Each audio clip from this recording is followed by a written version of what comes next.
इसी क्रम में जब सरकार सुध नहीं ले रही है, भारतीय जनता पार्टी का कोई भी नेता इस पर टिप्पणी करने से बच रहा है, तो कहीं ना कहीं बहुत निराश और हताश होते हुए मैंने आज अपना इस्तीफा भारतीय जनता पार्टी को भेज दिया है। जी हां दोस्तों, उत्तराखंड बीजेपी में लगी इस्तीफों की झड़ी है। अब ये बिल्कुल नहीं पूछा जाना चाहिए कि ऐसा क्यों हो रहा है। क्यों बीजेपी में एक के बाद एक इस्तीफा हो रहा है। कई लोग पार्टी को कोस रहे हैं, कई लोग सरकार के फैसलों पर सवाल उठा रहे हैं। बताऊंगा आपको कैसे देवभूमि में तेज हुई न्याय की जंग अपनों में ही घिर गई बीजेपी, तभी तो की झड़ी। वीडियो को अंत तक जरूर देखिएगा दोस्तों। नमस्कार, पहला मैं पंकज रौतेला, आप देख रहे हैं उत्तराखंड न्यूज। दोस्तों, देवभूमि में तेज हुई न्याय की जंग, न्याय की मांग, इंसाफ चाहिए बल। और बीजेपी की बात करूं तो अपने ही अब अपनों को घेर रहे हैं और कोस ऐसा रहे हैं कि साथ भी छोड़ रहे हैं। या ये कह लीजिए कि घर में घिरती दिख रही बीजेपी अब पसीना पसीना सर्दी में हो रही है। पार्टी के अंदर बवाल सा उठ रहा है। इस्तीफों ने और ज्यादा परेशानी खड़ी कर दी है। क्या यह इस्तीफे पार्टी के लिए कोई बड़ी चुनौती पेश करने वाले हैं आने वाले वक्त में? क्योंकि इस सियासी भूचाल का सामना अब बीजेपी को करना है। कैसे करेगी बल? वही चुनावी साल में कहने वाले कह रहे हैं दिसंबर तक इसी साल चुनाव हो जाएंगे। दोस्तों, अंकिता हत्याकांड केस में वीआईपी की एंट्री के बाद ऐसा पासा पलटा जो बीजेपी अक्सर बड़े से बड़े हमलों के बीच में विपक्ष के सहज रहती थी बल, वो असहज हो गई अचानक। इस्तीफे होने लगे अचानक। कुनबा हर रोज बढ़ता गया। बढ़ाने वाले, अपने साथ लोगों को जोड़ने वाले, उनसे लोग छिटक रहे हैं बल। कुछ बड़े नेताओं ने भी सीबीआई जांच की मांग उठाई इस पूरे प्रकरण में, अंकिता केस में वीआईपी के एंट्री के बाद। उत्तराखंड के इस चर्चित केस में बीजेपी को अब अपने ही ऐसे कोस रहे हैं, ऐसे घेर रहे हैं। इससे पहले बीजेपी ने शायद ही ऐसा सामना किया होगा अपनों का। विपक्ष का तो जवाब दे देती थी या घुमा देती थी, लेकिन आज अपने ही दे रहे हैं। बीजेपी के कई नेता इस केस की सीबीआई जांच की मांग के पक्ष में हैं। कुछ खुली जुबान से, कुछ इस्तीफा देकर अपनी बात रख रहे हैं, कुछ दबी जुबान में कहते हैं नहीं जांच होनी चाहिए, लेकिन मजबूरी ऐसी कि पार्टी छोड़ नहीं सकते या फिर कदम उठाने से घबरा रहे हैं। कुछ तो तुरंत इस्तीफा दे रहे हैं। अब दोस्तों, खबर यह है कि ऋषिकेश बीजेपी के एक और जिला मंत्री ने इस्तीफा दे दिया। बीजेपी के युवा मोर्चा के जिला मंत्री अंकित भावखंडी ने इस्तीफा दिया है। और ताज्जुब की बात यह है कि इसमें ना आप ये मत देखिएगा कि कार्यकर्ता छोटा है, पद बड़ा है, कौन सा है। जो लोग इस्तीफा दे रहे हैं उनकी बात, वो क्यों इस्तीफा दे रहे हैं और क्या कह रहे हैं, वो महत्वपूर्ण है। उस पर गौर करिएगा। और गौर इस पर करिएगा जिस पार्टी से लोग सिर्फ जुड़ते रहे, अब उससे छिटकना शुरू हो गए हैं। ये गौर करने वाली बात है। ये कितना टेंट देगा, कितना नुकसान पहुंचाएगा और क्यों ऐसी स्थिति आ गई। दोस्तों, अंकित भावखंडी ने जब इस्तीफा दिया तो उन्होंने क्या लिखा बल? मेरी पार्टी के लोग तमाशा देख रहे हैं जिसे देखकर मुझे शर्म आ रही है। एक युवा नेता, एक नेता की ये पीड़ा, और जिस पर इस्तीफा देते हुए उन्होंने लिखा शर्म। कई लोग स्वाभिमानी होते हैं। दोस्तों, यहां एक नई राजनीति की शुरुआत होती दिख रही है, बीजेपी के अंदर दिख रही है। एक नहीं कई नाम सिलसिलेवार तरीके से आपको बताऊंगा तो आप चौंक जाएंगे, जिसमें युवा भी हैं तो पूर्व कैबिनेट मंत्री भी हैं जो बीजेपी से नाता तोड़ चुके हैं, कई तोड़ इराक में हैं। अब फर्क इन्हें नहीं पड़ना चाहिए कि कौन क्या है, कौन छोटा है, कौन बड़ा है, कौन किस पद पर था, कौन नहीं था। फर्क तो बीजेपी को पड़ना चाहिए और बीजेपी से सवाल होना चाहिए। जिसका कुनबा बढ़ता चला गया, जनाधार उसका अब घट रहा है।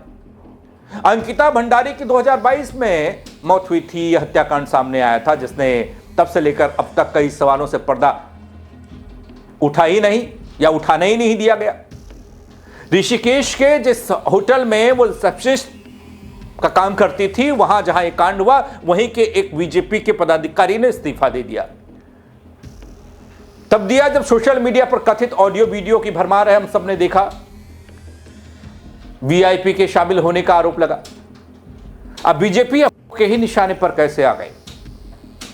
विपक्ष समेत जनता ने मांग की कि जिस वीआईपी का जिक्र हुआ उसके नाम का खुलासा हो, साथ ही इस पूरे मामले की सीबीआई जांच हो। यही तो, ये दो चीजें चल रही हैं। अब इस पूरे मामले को लेकर मुसीबत में बीजेपी फंस गई है, क्योंकि आगे जो नाम मैं आपको बताने जा रहा हूं, छोटे बड़े वरिष्ठ बुजुर्ग सब बीजेपी का कुनबा था, बीजेपी का वो जनाधार जिसे बीजेपी कहती है कि देश और दुनिया की सबसे बड़ी पार्टी, पन्ना प्रमुख से लेकर घर घर तक हर दौर में उसकी बल्ले बल्ले। अब तक जो बीजेपी सिर्फ कांग्रेस के निशाने पर ही थी, अब वो अपनों के निशाने पर आ गई, अपने ही घेरने लगे। बीजेपी के कई बड़े नेताओं ने सीबीआई जांच की मांग उठाते हुए इस्तीफा लिख दिया। अब मैं आपको बताता हूं किसने इस्तीफा दिया और क्या लिखा, क्या कहा। ये वो लोग हैं जो पार्टी में थोड़ा बहुत कद रखते हैं।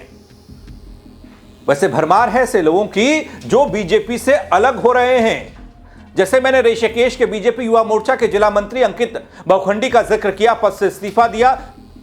अंकित भवखंडी ने अपने इस्तीफे में लिखा, अंकिता भंडारी मामले में वीआईपी लोगों का नाम आ रहा है और मेरी ही पार्टी के लोग चुपचाप तमाशा देख रहे हैं।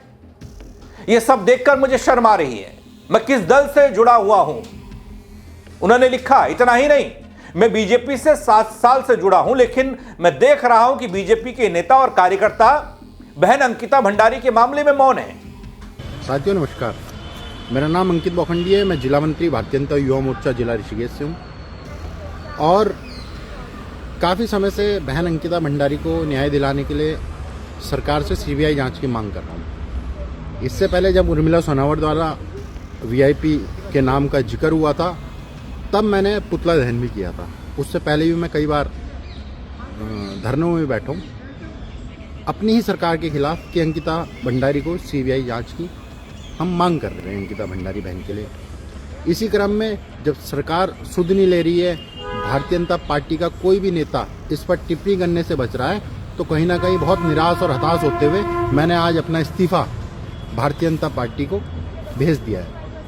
और बहुत ही भारी मन से मैं ये इस्तीफ़ा मैं दे रहा हूँ, क्योंकि मैंने कभी ये सोचा नहीं था कि मेरे को भारतीय जनता पार्टी में अपना इस्तीफ़ा देना पड़ेगा। किसी के विरोध से मैं केवल इतना कहना चाहता हूँ सरकार को कि आप अंकिता भंडारी को न्याय दिलाएं, सीबीआई जांच करने के आदेश दें और सभी भारतीय जनता पार्टी के जितने भी पदाधिकारी हैं, जितने भी कार्यकर्तागण हैं, सभी से अनुरोध करता हूं कि आप भी कहीं ना कहीं सरकार पे दबाव बनाएं कि अपनी सरकार पे को बोलें कि आप सीबीआई जांच की मांग करें, अपनी सरकार से आप गुहार लगाएं। हम तो लगा ही रहे हैं, उत्तराखंड की समस्त जनता गुहार लगाई रही है और मेरा समस्त उत्तराखंड वासियों से ये अनुरोध है कि हमारी बहन अंकिता भंडारी का न्याय अभी अधूरा है, क्योंकि वीआईपी अभी बाहर है। तो कहीं ना कहीं उसकी जांच हो, उर्मिला सोनावर की जांच हो, विधायक ज्वालापुर विधायक की जांच हो और सबसे बड़ी वो विधायक जिसने बुलडोजर से अंकिता बहन का रात को 2 बजे 1 बजे कमरा तोड़ा, उसके गद्दों को स्विमिंग पूल में फेंकने का काम किया, साक्ष्य मिटाने का काम किया, ऐसी विधायक के ऊपर भी जांच हो। रेणुबिस्ट विधायक यमकेश्वर, ऐसी विधायक के ऊपर भी जांच हो, कार्रवाई हो।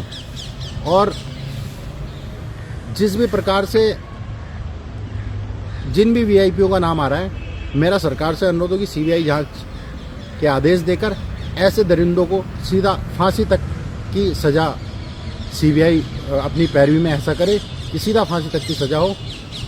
नमस्कार, जय भारत, जय उत्तराखंड, भारत माता की जय। इससे मैं हताहत हूं। मेरी ही बहन है अंकिता भंडारी, भी मेरी ही बहन जैसी थी, इसलिए आज अंकिता भंडारी के इंसाफ के लिए मैं बीजेपी की सदस्यता से इस्तीफा देता हूं। अंकिता मामले में अंकित भवखंडी ने यह लिखा है। बीजेपी के सभी नेताओं और कार्यकर्ताओं से अपील कर रहे हैं, एक नहीं सभी लोग, अंकिता भंडारी को इंसाफ दिलाइए, इस्तीफा दीजिए, पार्टी छोड़िए, सीबीआई जांच की मांग करिए, पार्टी छोड़िए। दोस्तों, इससे पहले बीजेपी के वरिष्ठ नेता और पूर्व राज्य मंत्री भगत राम कोठारी ने इस्तीफा दिया। और दोस्तों, आप चाहेंगे ना, उन्होंने क्या कहा बल अपना इस्तीफा देने में, क्या लिखा बल उन्होंने? इस्तीफा देते हुए कहा, उनका जो इस्तीफा है वो पिछले साल का बताया जा रहा है, उसमें डेट पिछले साल की पड़ी हुई, लेकिन एक्सेप्ट नहीं हुआ था। तब उस पर वो कमेंट करके लिखते हैं कि अंकिता हमारी बेटी है, यह मामला राज्य की महिलाओं की सुरक्षा का प्रतीक बन चुका है। मैंने लगातार मांग की लेकिन पार्टी ने कुछ नहीं किया, यही कारण है कि मुझे भारी मन से पार्टी छोड़ने का फैसला करना पड़ा। इसके अलावा दोस्तों एक और बड़ा नाम जुड़ा इस इस्तीफे की दौड़ में। 4 बार की विधायक और बीजेपी सरकार में मंत्री रही विजया बर्थवाल, उन्होंने अंकिता भंडारी केस में, मर्डर केस में सीबीआई जांच की मांग की। विजया बर्थवाल ने कहा, इस पवित्र भूमि पर हमारी बेटियां सुरक्षित नहीं हैं तो इस राज्य को संभालने का क्या अर्थ बचता है। वैसे दोस्तों इसके अलावा कुछ लोग भी हैं जिन्होंने इस्तीफा तो नहीं दिया लेकिन सरकार के स्टैंड पर, बीजेपी के चुप्पी पर सवाल जरूर किया। बीकेटीसी के पूर्व अध्यक्ष का नाम इस सूची में शामिल करता हूं, अजेंद्र अजय ने सोशल मीडिया में जो लिखा वो कई सवाल खड़े कर गया। शुरुआत में वो सवाल भी खूब तैर रहा था कि बीजेपी के ही कार्यकर्ता पूर्व अध्यक्ष रहे बीकेटीसी के, वो सवाल कर रहे हैं। इससे पहले उत्तराखंड के पूर्व मुख्यमंत्री और हरिद्वार से सांसद त्रिवेंद्र सिंह रावत का एक बयान आपने खूब सुना होगा। सीबीआई जांच की मांग कर रहे थे, वो भी कह रहे थे कि जांच होनी चाहिए, बख्शा नहीं जाना चाहिए। अब विजया बर्थवाल उन नेताओं में शामिल है जो वरिष्ठतम है, सीबीआई जांच की मांग कर रही हैं। बीजेपी के एक और नेता अजेंद्र अजय का मैंने जिक्र किया, सीबीआई जांच की मांग कर डाली। इतना ही नहीं, पूर्व कैबिनेट मंत्री और उत्तराखंड महिला आयोग की अध्यक्ष विजया बर्थवाल, जिनका मैं जिक्र कर रहा हूं, वो कहते हैं कि सीबीआई जांच कराइए, सत्य को सामने लाइए। उन्होंने कहा था जनता को यह भरोसा होना चाहिए कि न्याय और सच्चाई की कोई आवाज दबाई नहीं जाएगी। हमारी बेटियों की सुरक्षा के मामले में हम किसी भी तरह का समझौता स्वीकार नहीं कर सकते। यह सिर्फ एक मामला नहीं है बल्कि हमारी सामाजिक जिम्मेदारियों और नैतिक मूल्यों का सवाल है। अब दोस्तों इतने सवालों और इतने आरोपों से घिरने के बाद भी कोई बाँच नहीं रहा, कोई कुछ बोल नहीं रहा।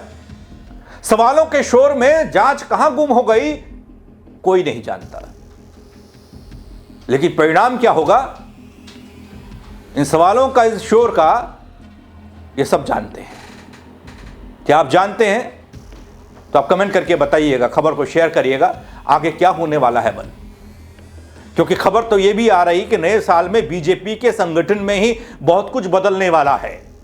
उसको लेकर भी मैं एक अलग से वीडियो बनाने की कोशिश करूंगा। बहुत कुछ बदलेगा इसलिए हर कोई बच रहा है। एक तो चुनावी साल, दूसरा केस कुछ सेंसिटिव, इतना संवेदनशील, इसलिए हर कोई बच रहा है इस मामले से। लेकिन जो लोग जिम्मेदार ठहराए गए वो लोग कैसे बच पाएंगे? जिन लोगों को सत्ता सौंपी या फिर जो लोग सत्तासीन हो गए, उनकी तो जिम्मेदारी बनती है इंसाफ और न्याय की, वो लोग कैसे बच पाएंगे? आप बताइएगा कमेंट करके, और साथ ही शेयर करिएगा खबर को। मेरे साथ जुड़ने के लिए आप सबका बहुत शुक्रिया। जय उत्तराखंड गढ़ियो। इसी क्रम में जब सरकार सुध नहीं ले रही है, भारतीय जनता पार्टी का कोई भी नेता इस पर टिप्पणी करने से बच रहा है, तो कहीं ना कहीं बहुत निराश और हताश होते हुए मैंने आज अपना इस्तीफा भारतीय जनता पार्टी को भेज दिया है।